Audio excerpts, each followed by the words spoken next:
5, 4, 3, 2.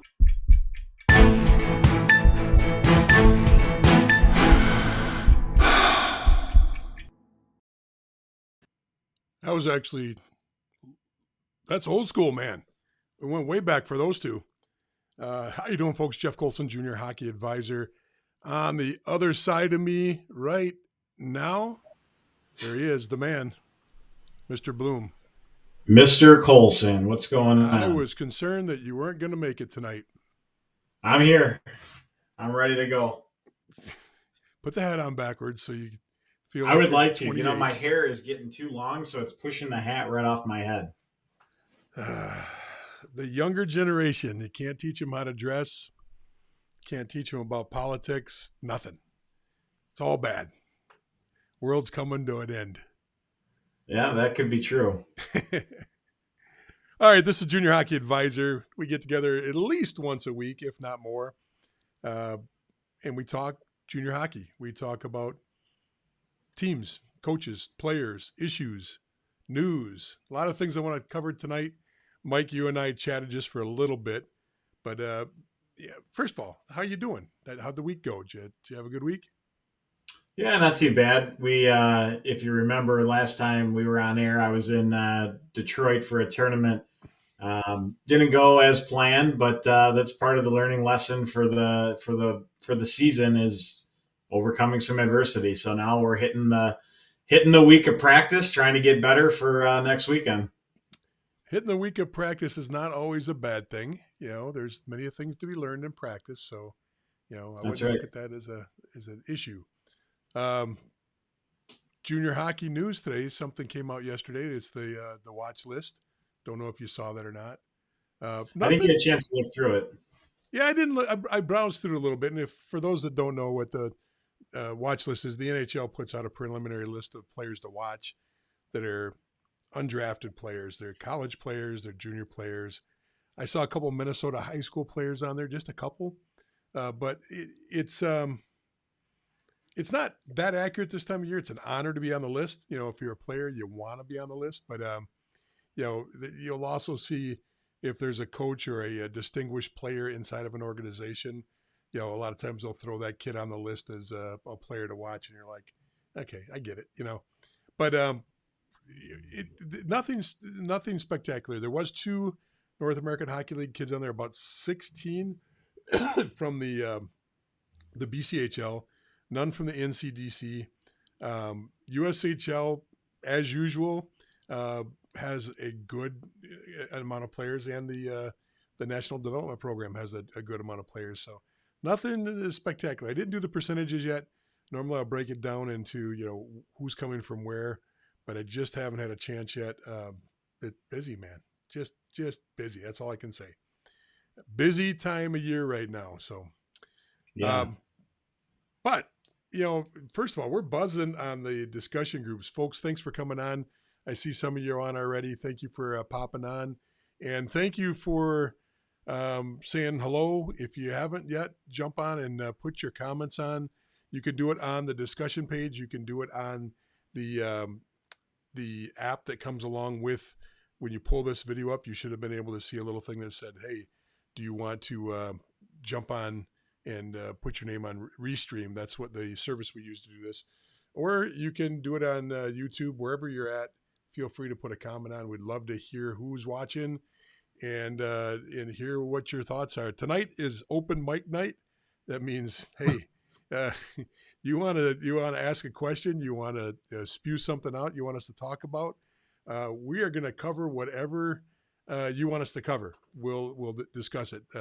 Frank, I see you. Matt, I see you. Facebook user says hi. I see all of you coming on. Thank you so much for coming on. However, what I want to jump into first, and Mike, I really want your opinion on this because, it's one of those things where I know we've talked about it. I just don't know if we've talked about it enough. Sacrifice, and what the amount of sacrifice is to play junior hockey. And the only thing I can equate it to is I played junior hockey and I also played varsity sports in high school. varsity sports in high school is a very, very limited schedule. If you played football, you start in August sometime and you're done the first week of November. Okay. If you play, a winter sport, if you're playing hockey in high school, you're starting in November. And what are you done? March, March, April, depending on how far your team goes. Those Mhm. are August, September, October, November, 3.5 month seasons. And they do that, of course, because their academic calendars they're trying to, comply with to get all the players for the different seasons the opportunity to play their sports. I get that. The amount of commitment for a high school athlete to just be an average high school athlete is intense because you've got that certain period of time. You've got practice every night because high schools run on that calendar of if you play on Saturday or if you play Friday, Saturday, we're going to practice Monday, Tuesday, Wednesday, and you get Sunday off. But you're going every night of the week. So it is a big, big time commitment. I get that. The higher you go in junior hockey, take whatever you knew in high school sports and amplify it by 10. There's no other way to say it. If high school you were putting 3 hours in a day, you're not going to put 30 hours in a day. But at the same time, it's a 9 to 5, it's a 9 to 6, it's a 9 to 8. You're putting in so much more time and effort and focus. The sacrifice for this, and I wrote down some of the things. I'm coming at this as a coach, as an owner, as somebody that does these broadcasts right now, and as a parent. And what we went through when my kids went through the process. The first thing is you got a lot of things to consider. There is no other way to make it without sacrifice. Okay, I've never met a player that hasn't had to sacrifice a lot to get to the top. And you name the player, I can tell you, I can list things that they sacrificed to get there. And other sports, you really like to water ski. You really like to. My kids love to snow ski. Well, you had to make a choice. Do you want to be a snow skier, a snowboarder, or do you want to play hockey? And it became an issue every single year. Hey, we've got hockey this weekend. Where do you want to fit this in? So, yeah, we got a chance to go skiing a few times, but never to the extent where they wanted to get involved with it. But that was a choice. Family time, Thanksgiving, Christmas, Easter, even in the Memorial Days and the Labor Days, August, September, losing those extra days with the family, prom, a lot of kids have to give up prom. They have to give up homecoming. They have to give up things like that. Not everybody. Graduating, you go play juniors. A lot of times you can't graduate with your school, with your graduating class. Now, some kids get really lucky in the way it works out for them. They're able to pull off doing that graduation with their school. But, friendships in high school, they dissipate, at a faster rate because you're away playing junior somewhere. The money, how much money do you want to put into it? The move away from home. Are you ready for that kind of commitment? So there's this whole list that's just going through my head of all these things that you have to sacrifice. And I just don't know. Sometimes I read our own chat boards and I'm looking at the hundreds of comments coming on and thinking, I'm like, I don't think this family understands what sacrifice is. Now, it's relative, right, Mike? Sacrifice is a relative term. You might sacrifice by not eating a Doritos tonight, where my sacrifice is I can't eat for 3 days to lose a pound, So it's all relative in that respect. What do you think about this? What are your thoughts on sacrifice? Well, I think if, when you talk or if you're looking at it from a kid's perspective, if it was easy, or if everyone could go through the process and become a Division I athlete, you wouldn't have to sacrifice anything, right? But in order to separate yourself from everybody else, you need to sacrifice the things that you mentioned. So that is what's going to help you get on the track of reaching your goals, is by having those different sacrifices. It's those who want both. They want to go to prom. They want to go to homecoming. They want to go to the football games, with all their friends. Yep. They want to be a normal student, which is fine, but you can't get to exceptionary, status as far as I'm going to be a Division I hockey player or football player, whatever the sport is that you play, and also be a normal kid along the way. Those normal kids are going to go to college, they're going to have fun, they're going to be in a fraternity, they're going to do this, that, and the other thing. That's what normal kids do. That's what the 98% of the kids are going to do. It's the ones that are sacrificing to get to the goals that they have in mind. In most cases, they don't care about, I missed homecoming, I missed this football game, I missed this, because to them, they're focused in on, I got to get my training in, I got to get my sleep in, I got to eat the right things, because they're on a track to get to where they want to go. And it's us meaning the normal folk that are thinking, oh my God, this kid is missing out on all these different things. To him, he's not missing out on it, because if he reaches his goal, he's accomplished what he wanted. Yeah, I fully agree with that. I think one of the things that when I coached, I always spoke about, and I still, when I consult with parents, and I talk to a lot of parents during the week, one of the things I say is there's a fork in the road. You have to 100% assume that whatever that fork is, the harder choice is always going to be the choice you have to take to make it to junior hockey, to make it to college, to make it to pros. There is never going to be a time when you come to a fork in the road and the fork is like, hey, I'll take the easy way and the shortcut. I'll take the road that goes down, and that's the one that's going to get me there. It never works that way. 100% of the time, when you come to that fork in the road, you got to make a decision. Prom or practice. Stay home and play on a AAA team. Move to a different market and play on a better team. Go to juniors or go to college. All of those things, the tougher choice is going to be the choice that has to be made. It always works that way. And it's a very difficult concept for a lot of people because, once again, the relative part here is the amount of sacrifice. Some families, $1,000, whoa, we spent $1,000 on hockey this year. Oh, I'm going to tell you right now, there is a player that's a retired NHLer from 20 minutes down the road from me, Ryan Callahan.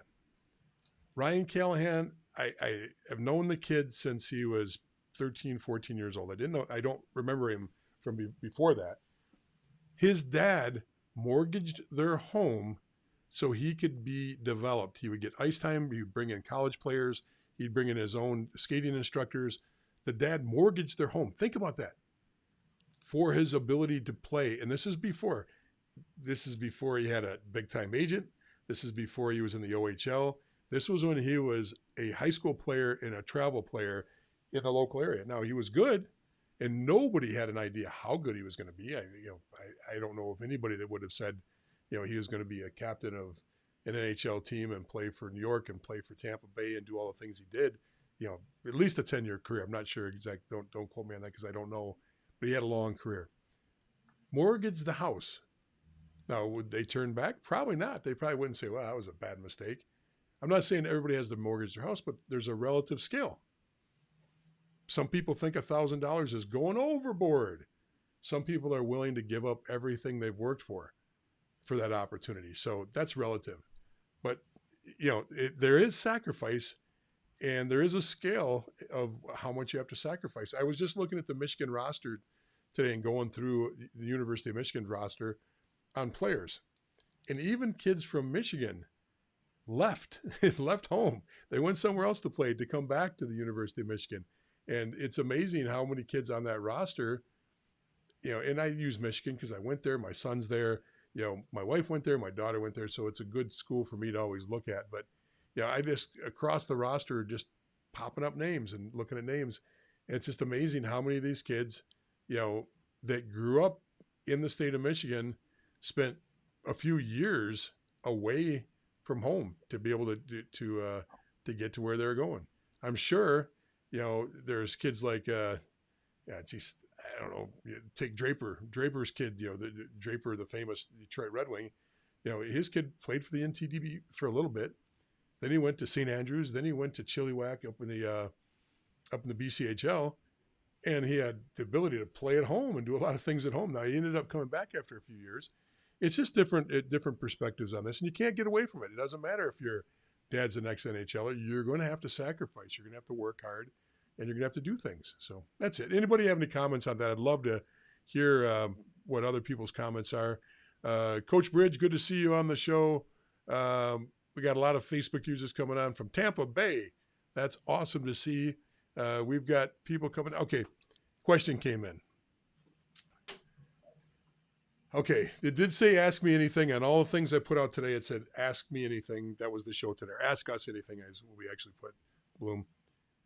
Question came up about my thoughts on Michigan and the signal stealing. And it was ask anything. So, Mike, you want to take a stab at it? I'll let you go first since you are the actual Michigan alum. But you're a fan. You're a huge fan. I'm a fan, but I want to see what I'm assuming our takes will be similar, but I don't want to influence yours with mine. So go ahead. I'll let you start. It's rough because, if Michigan was 30th in the nation right now, or they were sitting at 4-4, you'd never hear about this story. Wouldn't, it's one of those things where heavy is the crown. You get up the top, and now there's a few polls that are showing them as the number one team in the nation, and they've been number two all week in most polls. But some of the power ranking polls and some of the other polls now, the odds in Vegas, they're all starting to push towards them being the number one team. And heavy is the crown. They're going to take stabs at you. They're going to take pokes at you. You saw it for years with Belichick and Brady. Anything, things that other teams have been doing for years. The funniest one was the Deflategate. Once you piss off the NFL or you piss off the NCAA, and you thumb your nose at them, and Belichick was famous for saying, screw it, we're doing our thing over here. Every NFL quarterback doctors his balls. They put special soap on them to make them feel a certain way. Each home team has the ability to do that. And that's why if you ever get a game ball, some of them are light brown, some of them are dark brown, some of them look like they've been beat up, like they've been thrown in a dryer for 3 days with rocks in there. And other ones look brand new. It's all contingent on what that quarterback wants and what his feel is. So it's something that quarterbacks have been doing forever, but they blew him in and they made an example out of him because they wouldn't yield. And look, if Jim Harbaugh wouldn't have been one of the big pushers of the NIL, the name, image, and likeness, if he wasn't one of the advocates for the portal, the NIL and the portal took away 95, 98% of the power of the NCAA. They no longer had control over players and making sure they were amateur status athletes, because now they're all pros. They get money for what they do. For whatever you want to say, they're pro athletes now. Now they can move around freely. Jim Harbaugh was in the middle of both of those things, advocating for players and thumbing his nose at the NCAA. Not directly, but inadvertently, that's the take on it. The NCAA is no friend of Jim Harbaugh's, and they're not going to do a thing in this situation except for run them up the flagpole and make an example of them if they can. Did they do it? Odds are that there's something there. When there's smoke, there's fire on this, and I don't think they're going to come out of this unscathed. I can tell you this: if Boise State or if Central Michigan, if Adrian, you name any other level of program did this, nobody would have ever heard of this. Nobody would have ever cared about this, and they would have said what most of the pros that you're seeing on TV are saying now is every team steals signals. Okay, they do it during the game. Now, there's a real gray area here because it looks like this guy may have gave tickets to friends, and friends went out there and did some video. And I'm not saying that's right or wrong. I'm just saying if it was Michigan State, nobody would hear about it. That's all there is to it. They would write, okay, but it's Michigan State. They got to do that. There's the only way they can be competitive in the Big Ten. They would take a different take on this. So that's my take on this is they're out for him. The NIL and, people that really know the program, and I'm an alum there. I get a chance every home game to sit with a bunch of the football guys and talk football with them, and it comes up. Jim Harbaugh advocated for players in two different ways: for them to be able to transfer all the time and for them to get paid. And he was a huge part of all those things happening. Because of that, the NCAA, their whole world crumbled. There's talk weekly, daily about, is the NCAA even relevant anymore?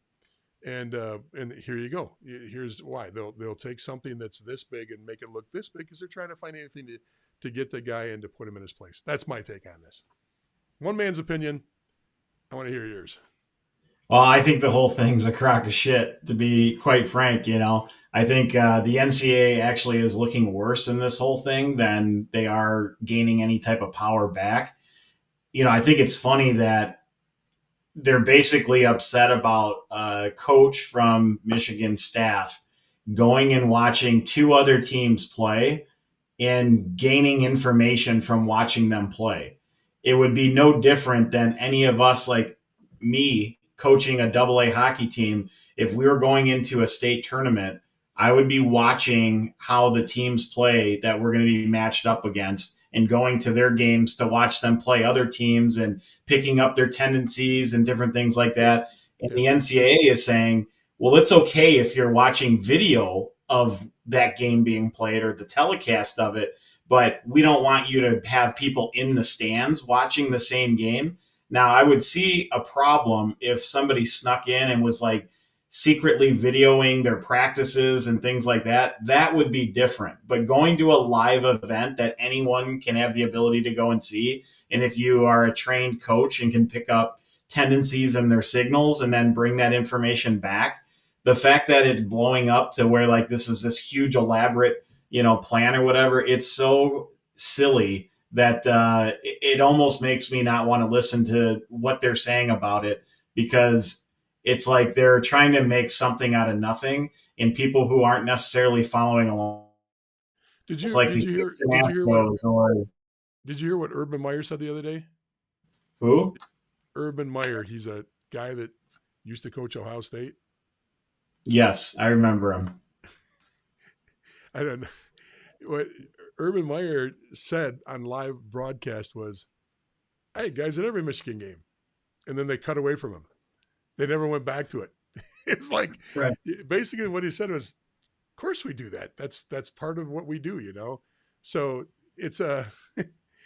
And the dude from Nebraska, was it Matt Rule or whatever? He was talking too, where he said, people are stealing signs in every game, and he's like, it's ridiculous that in college football, we're using these charts with celebrities' faces on it and all this other stuff. He's like, you could go to a high school game and you're going to have technology where everything's being done within the helmets and everything and whatnot. And he goes, and then you go to a pro game and there's the technology. Everyone's doing everything through the helmets. But you go to a college game, which is in between both of those, and you've got all these signs and whatever else. He's like, it's ridiculous. It could be completely avoided of all of these different sign stealings and whatever else, and you can help prepare the kids for the next level.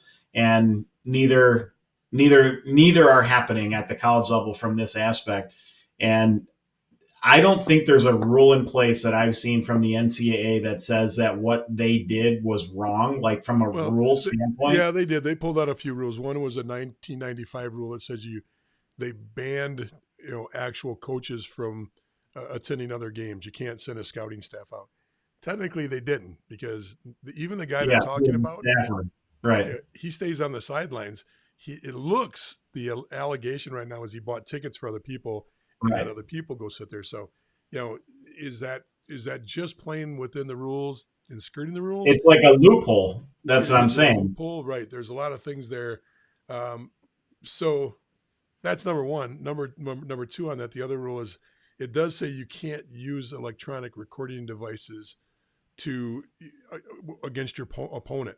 Now, I think what that is really talking about is live game day stuff. I can't have a camera on your sideline. I can't have a microphone over there. Right. I can't be doing things on the sideline. But so this is gray in so many ways. But if you're a hater, you're already 100% convinced Michigan's bad. If you're a hater, if you're an Ohio State fan, a Michigan State fan, Georgia fan, this is the best thing that's ever happened. Michigan's going down. I listened to a lot of different rational people over the last few days that are in media that know college football really well, and most of them have really backed off on this quickly, because I think that this is the same reporter that what was the story he did he did a story that flopped right back in his face a few years ago. The guy that broke this story. And I'll think about it. I remember what it was, but not right now. Hey, good question, Keeman. This is a good segue question. What's your thoughts on players losing their NCAA eligibility if they suit up for a CHL game, but the NCAA also lets college athletes make thousands of dollars, tens of thousands of dollars on NIL deals with the landscape around the NIL. Do you think this rule around the OHL NCAA eligibility will change? I don't see how it can't change. It's already loosened up quite a bit over the years. Mike, jump in on this when you want. It used to be so strict. If you even looked at an OHL team, you were banned from the NCAA, and it was really bad a few years ago. And then they changed it so you could go and spend 48 hours with the team. They changed it if you did a little bit extra, you could just have receipts and reimburse. They've even reinstated kids that have, it's not common yet, but it has happened more than a few times where they've reinstated a kid to NCAA eligibility. Maybe they take away a year. And in some cases, they didn't even take away a year. They just, reinstated them. So I do think it's going to change. The other side of it though is, if I'm a player right now and I have a chance of going to the OHL or the NCAA, and the NCAA says, there's ways for you to make money, and the bigger schools will actually work with you. You walk into the University of Michigan and you walk into the training table area, there's an office, staffed office until 9:00 at night with people that will work on building your image for your NIL. Okay. Just went there, just saw it, just experienced this. They will work on your marketing message. They will work with lists of different, it's up to you to go out and get these people or to make connections or to make yourself viable. But this is available from the last guy on the roster to the top guy on the roster. What's interesting is some of the middle and bottom guys in the rosters are hustlers. They're out there trying to find a local, mom and pop 7-Eleven that'll give them $50 a week or anything. But now it's legal. You can do that. You can go out and find it. So I don't know if I was a player now, there's any reason to not go to the NCAA or go that route. I think it's going to be very, I think it's going to open up. I think it's going to change over the next few years here. I can't see how it can't. Mike, what do you think? Well, I think the reason why people would go the Canadian junior route is to not have the schooling and just focus on the hockey the whole time, because that's one element that takes up a lot of time, is having to go to the classes and all of that stuff and also play hockey. So I think there'll still be people who prefer either one, but I don't know. I honestly don't like the NIL, but taking this conversation on why they would restrict the kids now that play in the CHL from having eligibility in the NCAA seems awful silly when, the reason was they didn't, you couldn't get paid and whatever. And now there's all this NIL money and whatnot. So you would think that they would have some sort of conversation. And I'm sure part of it now is going to be to protect the CHL from a competitive standpoint and keep those Canadian kids there at least for a certain period of time. And if there ever is like a deal where those kids, I think once they age out of the CHL, maybe the NCAA lets them come in for a year or two or whatever, it is, because a lot of those kids do start when they're 17 in the OHL or whatever else. So, by the time they're done with their junior hockey, they still do have some years left with, going to the college route. So maybe that's where they kind of strike that balance, because I also wouldn't want to see a collapse of the CHL where the competitive balance is just not what it used to be, because it still is the WHL and the OHL specifically are great leagues. So they've got their own issues on compensation, and they've been fighting the unionization of the major junior hockey players, lawsuits and class action lawsuits, and you think about it, a lot of the players up there basically don't get a fair shake. Some of these guys have deals that are in place because they're already drafted or they have the ability to, get some kind of compensation from especially if they're in their last year, get compensation from their NHL team. But a lot of these guys, they're on a stipend for $100 or $200 a week, and that's it. That's all they get.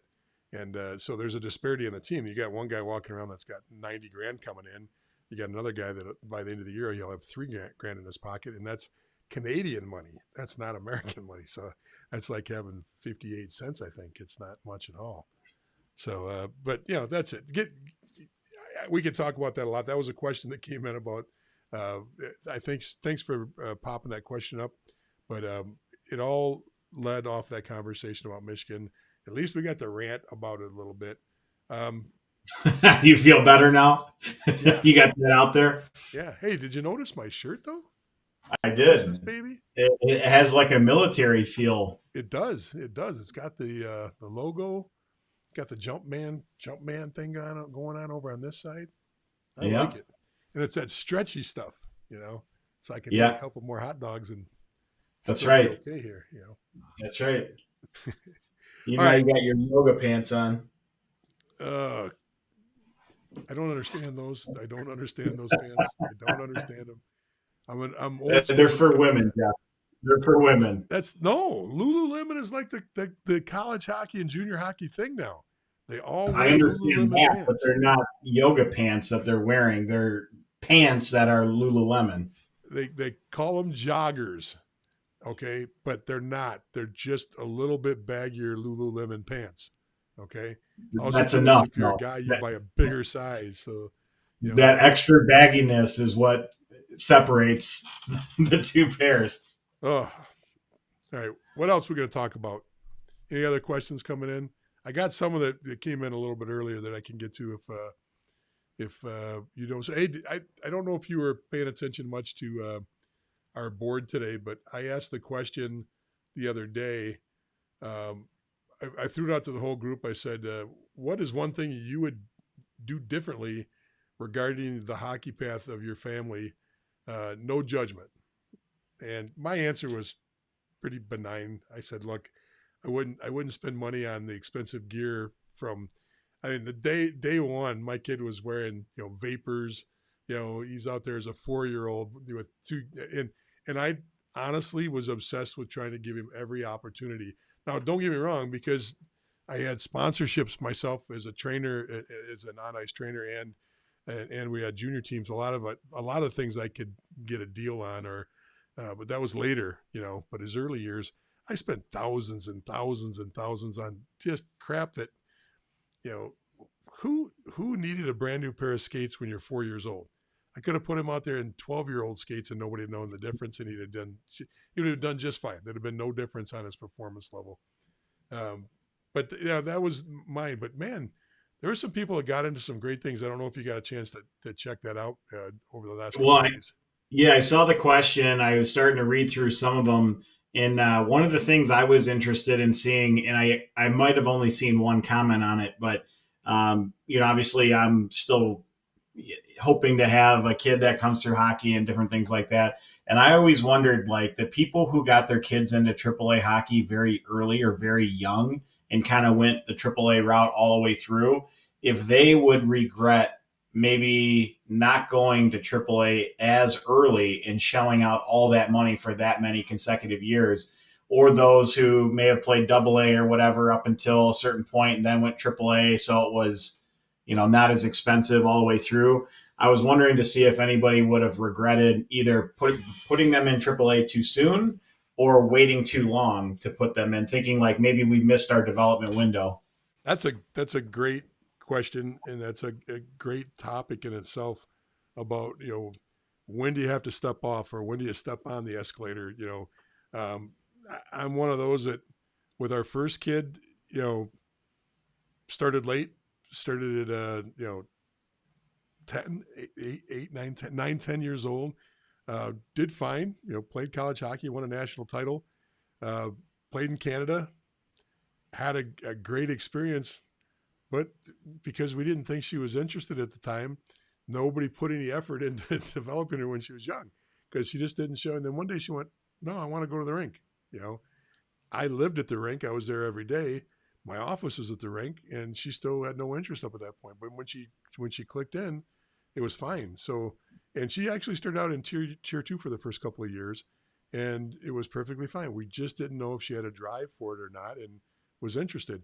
When our son came along, it was like, it was a different situation there, because there was a core group of kids at about 4 or 5, and it happens at different age groups. You'll see it like now, maybe there's an 04 group in your rink or your area, or an 05 group, that from beginners on, there's like 3, 4, 5, 6 kids that are are all like-minded. They're all intense. They all want to compete. And he happened to be a part of a little group like that stuck together for, probably 5 or 6 years, probably age 6 to age, about 12, 13 is when they started, that's when preps came into play and out of town teams started to come and, cherry pick in the group. But so it was never even really a question because that's where the group landed and that's, where they were at, I don't know. That's my take on it. I didn't really think about it much. I know there's other families that I've dealt with. They're adamant that they've got to stay AA, and they're like, serious. No, we're not doing it until age 16. And Right. I don't think the only thing I have an issue with is putting a timeline on those things. Right. That's the thing that bothers me. Hey, look, the story of my nephew. My nephew had to go back. He was on Honey Baked. They just played the year before. They just played in the Quebec tournament. Unbelievable team. Just tons of talent. That was the team Fowler was on that played for LA or still playing. Maybe he's still playing. I'm not sure if Fowler's still playing or not. Cam Fowler. But Grimaldi, all these big names out of the Detroit area were all on this team. And it was loaded with talent. Well, what happened was the first line guys, the coach got fired. The first line guys made a deal to get away from the second and third line guys. The team wasn't good enough for them. The second line guys wanted to get away, and nobody knows that they're doing this. This is all the things going on behind these scenes. The second line guys want to be first line guys. This happens all the time in travel. So they were going to go to another team because they wanted to be first line guys. Third line guys didn't think they were ever going to get an opportunity there. Well, the new coach came in, and there was only like 2 or 3 kids left, and my nephew was one of them that didn't get into the politics. And he went, I'm not dealing with any cancer from that other team, and he cut them. He just got rid of them all. So he went back to AA. He went back to AA at 15 or 16 years old. And here's a guy that ended up, on the AAA, 1 year in AA, then went to AAA and did very well, won 2 national titles back-to-back and leading scorer for the team. But it didn't hurt him. It didn't hurt him at all. I mean, I guess you got to plow through that and get through it, But he went and played AA, and he had a blast. He had some of his friends that are still his friends from that team that had different hockey careers and different hockey paths. But, I don't see the same stone wall there. I'm probably pretty similar to you, Mike, because I know you don't see a stone wall between AA and AAA being a hindrance at all. And I'm the same way. You use the tools that are around you. And if the best opportunity is AA, jump into AA. Can you go to the NAL or the USHL from AA?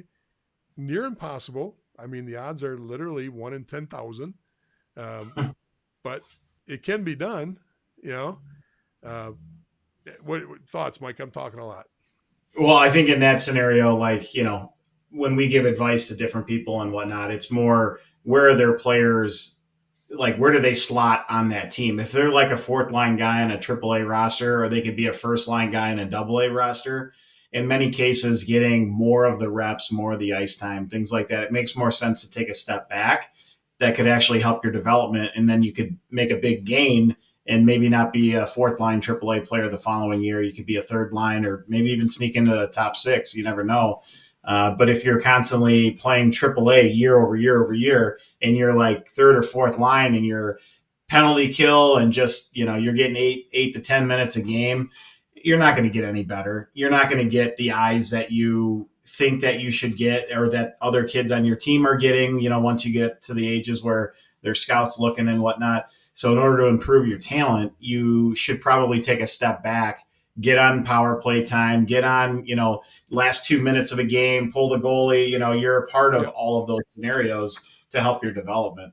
I agree with that. The only thing I would push a little bit on is, at juniors and at U18, you can find a path from that 3rd and 4th line. But it's not every team. It's the top 10 teams in the nation.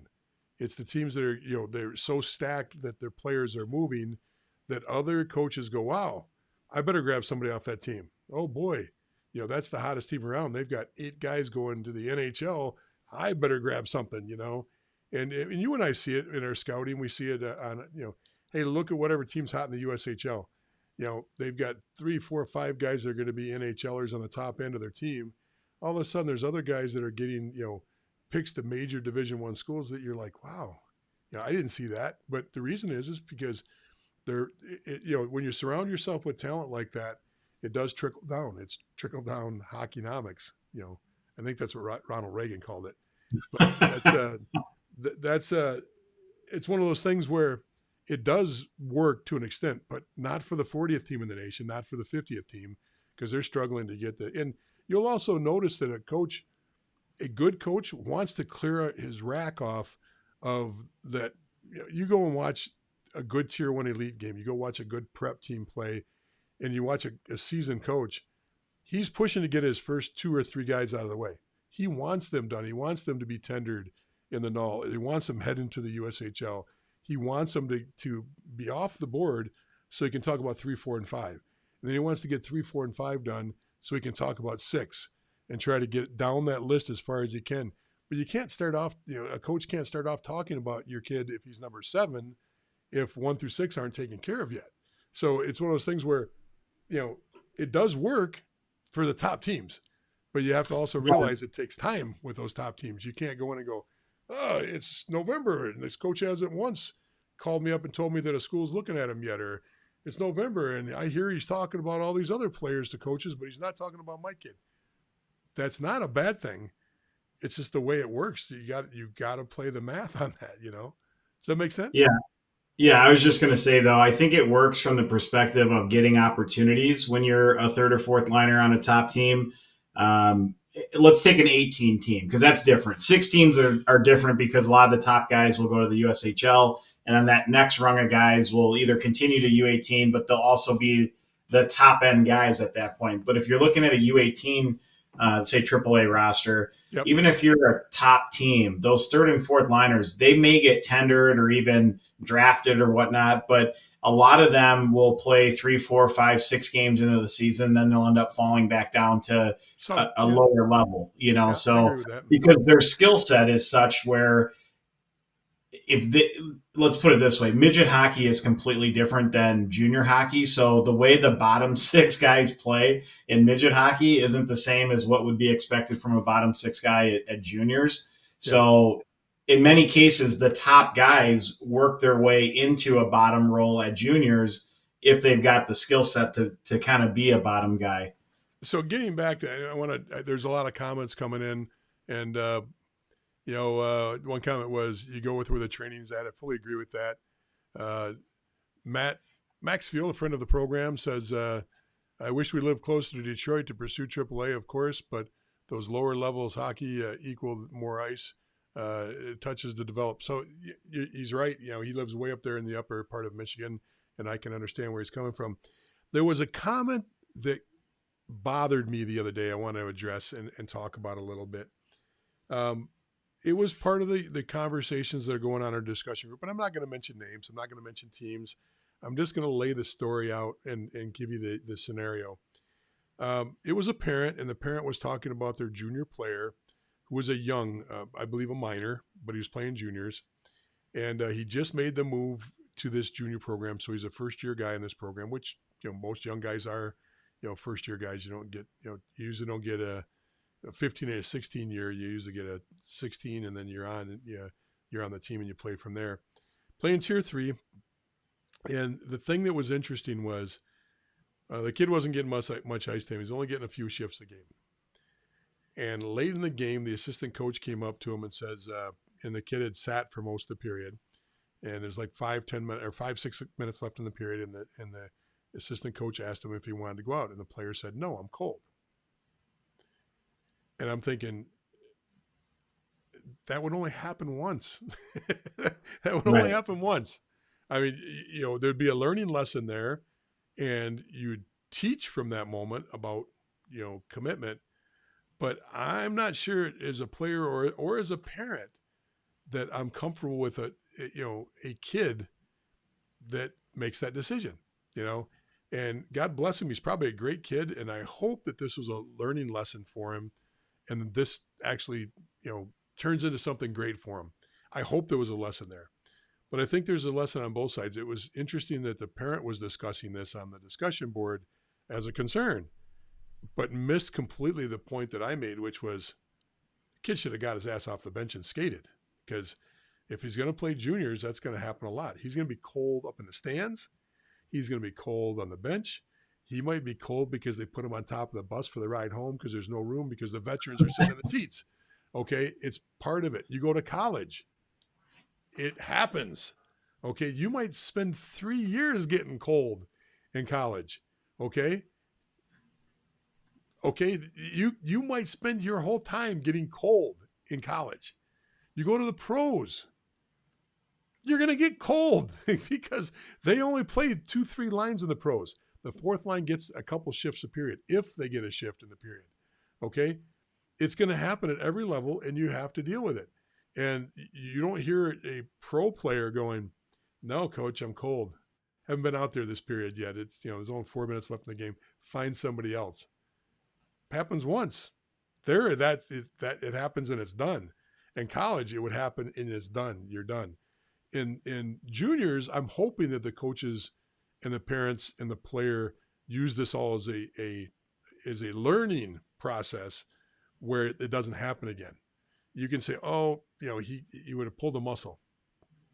No, you have a Zamboni cut after the first. You have a Zamboni cut after the second. If you're worried about getting cold, you do jumping jacks. You take your skates off. You go for a jog up and down the hall a few times.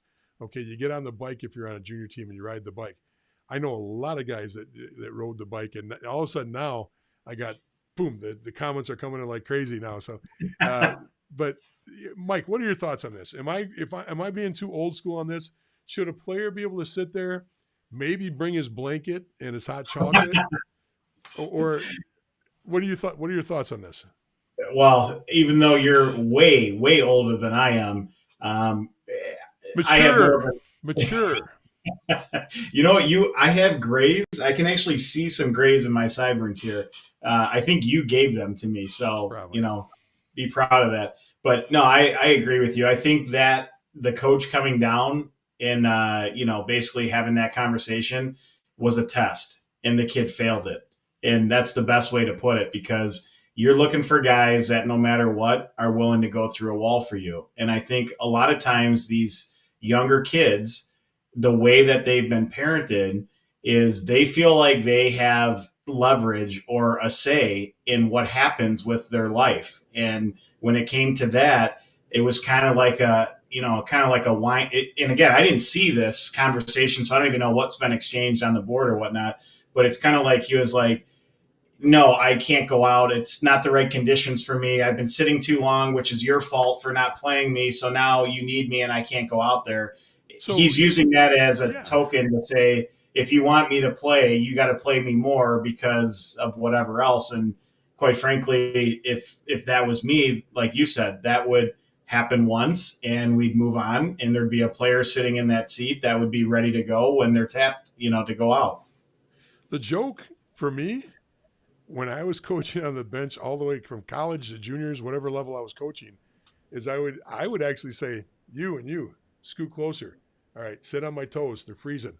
And I would try to use them to warm my feet up. Get a little closer to me, guys. Warm me up here because it was cold. That's why I don't coach anymore. Rheumatism gets in the bones. But the other side of that, too, is where does it stop? Coach, I'd play on the power play, but with him, where does that mentality stop? Coach, it doesn't. 4 a.m. to get on the bus. I think I'll just drive myself to that game, Coach, because 4 a.m.'s too early. I need some sleep. I mean, where does, and I've heard all those. There's nothing there that I didn't say that hasn't happened from at least my experience in coaching. I've had players tell me that they were going to drive to a game 6 hours away themselves so they could sleep in for another hour. The bus left too early. I had a coach that said, "No, I'm ordering my own food and my parents are going to drop it off to my room. I'm not going to eat with the team." Okay, once that was it. Your time of doing that, you can hear them all. all the excuses on why they can't do what the team does. And that bothers me. It bothers me because you're not going to find a job. Well, you might in today's society. You certainly won't find a job that's of any quality where you can get away with that stuff. I mean, the only people who can get away with that is salesmen that make a lot of money, the salesmen that sell everything, because then they can start making little rules that they want to play by because they sell a lot. Okay. So if you're really good at selling things, maybe you can set some rules for yourself. And that's why I always hated hiring salesmen, because they got you. If they're really good, they got you, which is that was bad me. thing. What's that? That was me in the corporate world. That was me. I pretty much did what I wanted, and they used to have a term for it where I worked, and they called it disciplined freedom. So as long as you were hitting your numbers and exceeding them, you had the freedom, to do what you wanted. So if I walked in at 8:30, I walked in at 8:30. If I walked in at 10, which I normally didn't do, but if I did, nobody would say much, but everybody else in their seats getting ready to go at 8 a.m. And it was like, I tried not to do that because it makes for a bad culture, if you're doing that. But hey, you've got coaches at all levels that coach that way, that the top players have a little more latitude on things and the bottom players better be on time. They better be, working their butt off in the gym, doing, everything perfectly right. I'm not saying it's right, but that's the reality out there that, the top is treated like the salespeople on the roster, and the bottom is not. So, but I think going back to this whole thing, I would imagine, and I'm just guessing, but there were other scenarios that this coach probably thought the outcome that happened could happen because of interactions they had at practice or off the ice or whatever else, that the player might be in a situation where he would say, "No, I'm not ready," or whatever. And that's why he went down and asked that. And like I said, that was a test that the kid failed. I don't know what to say to that situation except for, hopefully some of the insight that they got from the discussion group helped. And hopefully that everybody, I'm hoping there's some coaches there that can really teach and, teach some life lessons there without being, pardon my French, without being dicks about it, Right. doing it in a way that that helps the kid, and I hope maybe even there could be more separation from the player and the parent on the issue. I love parents that want to learn. I love parents that want to understand all this stuff. That's why we're here to help explain it. What I get very concerned about is parents that take this information just to hover over the team and with knowledge now, because once you got a parent with knowledge and they hover, it really doesn't help their student at all, their athlete at all. Student, athlete, student, So anyway, Mike, besides that, what else is going on that we got to talk about? Because we could keep going all night long. I think we've covered a few things. Sacrifice was a huge one tonight. I wanted to get into trades and maybe even looking at that NHL watch list a little bit, but I'm not prepared for it because I didn't really go through it yet. I just looked at it in a brief glance. So maybe we can talk about that watch list next week. Yeah, we can save that. Let me see here, just from a date perspective. So next Wednesday, when we have our next show, will be November 1st. So for the Null, that's when all the tenders are released to all the different teams. So there's probably a lot of interactions and things like that are going on. What was it? What'd you Release say? the Kraken. What movie is that from? I have no idea. I really that's don't. That's from a movie from back in like the 80s or whatever. I bet somebody on here is listening and wait a second. Is Max calling out gray hairs in my beard? Is that what he's saying over there? I can see our comments tonight. Muskegon has 12 guys on the list. Yeah, there's going to be guys on the list. We'll cover all those. We won't cover it all. We'll go through it and try to decipher it a little bit. Next week is the last show before I head out. I'm going to be gone in Europe for 2 or 3 weeks, so won't be around for that. After next week will be our last broadcast for a few weeks, unless Mike decides, folks, maybe it's time for him to take the training wheels off. He makes a lot of jokes about the old guy. Maybe it's time to kick the old guy aside and start wheeling this on his own. You guys can pressure him. Get on the discussion group. Get on Junior Yeah, Hockey maybe we Advisor. get a poll going or something. If they want me to run a few on my own, we can figure that You out. know what I've been telling you to do that all along. It just I don't know. Maybe Yeah, but you'll. transferring your controls over to me, I've never seen those before. So talk about a clunky episode. Oh boy, folks, don't listen to him on that because he You've has that been doing this for 20 years and look how clunky it is. by design. Okay, you got to make it look like it's still got some hometown appeal to it. You know, Mom and pop. well, you look at all the greats that do it. You know, they don't have these huge elaborate sets.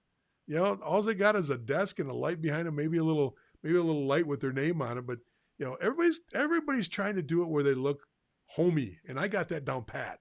You know, It's like the Blair Witch. the camera's shaking all over the place. That's what I felt like when we did it last week when I was doing it from my iPhone. Oh, that's the worst. That's the worst. I had to do it one time in a hotel room that the power went off in the hotel room. So I had my laptop up on some pillows. I stacked them up. I'm on my knees on the floor with the pillows stacked up in front of me with my laptop. And I've got my iPhone camera or my iPhone light on over here to give me light. Yeah. And I'm doing this broadcast. Where were we at? It was before you and I started doing this. And I'm using the battery. I'm using the phone as my my source for internet. And so phone calls are coming in on my wife's calling, my daughter's calling, and I'm trying to click the phone calls off while I'm trying to talk it into the pillows. And oh, geez, now that was clunky. That was clunky. I only did that once, so I decided from then on that remote. We were going to do a remote from Blaine, and I didn't do it because I brought all the equipment. I mean, half of my pickup truck was full of all the cases of stuff, and then we never even got it out because that rink doesn't really have a place to do it, and their internet's not that strong. The Wi-Fi is horrible. Yeah. So anyway, all right, folks, thanks so much for sticking with us. I know it was kind of a crazy night tonight. We talked about a lot of insanely stupid things, but we also got a few topics out there. I hope to help you out. Feel free to go on Junior Hockey Advisor and make sure you look at all the different topics going on. We got great time. There's so much collective information there, and there's the group together always finds a way to answer things spot on. It might waver here and it might waver there.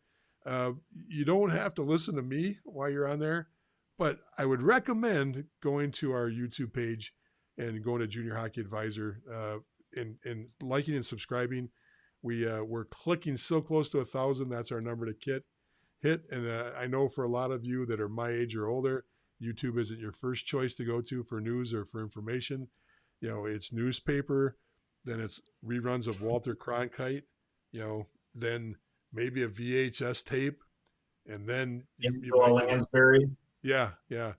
So put the NPR down, quit watching old reruns of Rick Steves on YouTube, and go over to YouTube, Junior Hockey Advisor, and like and subscribe there. There's hundreds of videos over there on almost every junior hockey subject you can find. It'll help you out. Junior Hockey Live. Go over there, like and subscribe there too. That's where you'll find our live broadcast talking just junior hockey. So hopefully that'll help. Anything else, Mike? Well, I would just say from a junior hockey perspective, I think most of the leagues now, there's been at least 10 games played or more. So we're starting to get some good sample sizes, some good, themes of what's happening in these leagues that we can start talking about on these next few episodes and whatnot. So, it's always hard to talk about these teams when there's not enough information to really share much. But now I think we're getting to that point. Yep, we're real close because now the next stage of this, folks, what we'll do is not only will we talk about the USHL and the NAL and the NCDC and the BCHL, but we'll break into those leagues you don't hear much about, the EHLs, the NA3HLs. We'll break into the USPHL Premier. We'll get up into the Canadian leagues, and we'll not only explain, what's going on in those leagues, how their standings are, because, although most of you know how to use a computer and do that, to look at them, a lot of times you're seeing things and it doesn't make sense to you. Is that team in that league that's in first place, how does that equate to that league over there? That team looks like they've got 30 teams, but that league has only got 10 teams. What does that mean? We'll make sense of this stuff for you. We'll help you out. We'll help explain it. We'll make it all easier because it is easy if you've been doing it for 20 or 30 years. If not, it gets really complicated really quick with all these different teams and, changes all the time. So, Mike, great job tonight. Thanks for coming on and help. I know that I was a little agitated when I came on. I have the brand to fight for there. Had to stick up for it a little bit, and I did. So I feel better. Yeah, I'm glad you had your military fatigues on for that war of conversation. It's not a fatigue, but it does have some really cool buttons. They're just little snap buttons like that, and it buttons up and comes undone. You almost have a little Miami vibe with the whatever that little I don't even know, looks like a peacock in on your collar there. Like in between the buttons, there's a little I don't know what that is. It is camouflage. Is that camo? That's camo. There you go. Yeah. See? I got this shirt as a part of the it's about 2 years old from one of them. It's like theme days when junior teams do a theme day and they have a military appreciation day or something. Michigan football had something going on and this was one of the shirts, so I can't remember exactly what it was for. So yeah, it is camo. If you wouldn't have told me about that, I would have never looked down there and saw it. Well, on camera, it doesn't look camo. It looked like a Miami Vice type of thing. Now it looks camo. Yeah, now you can. Yeah, you're good. We don't need anything closer. Thank you. Down the shirt a little bit? Okay. Yeah, we're good. All right.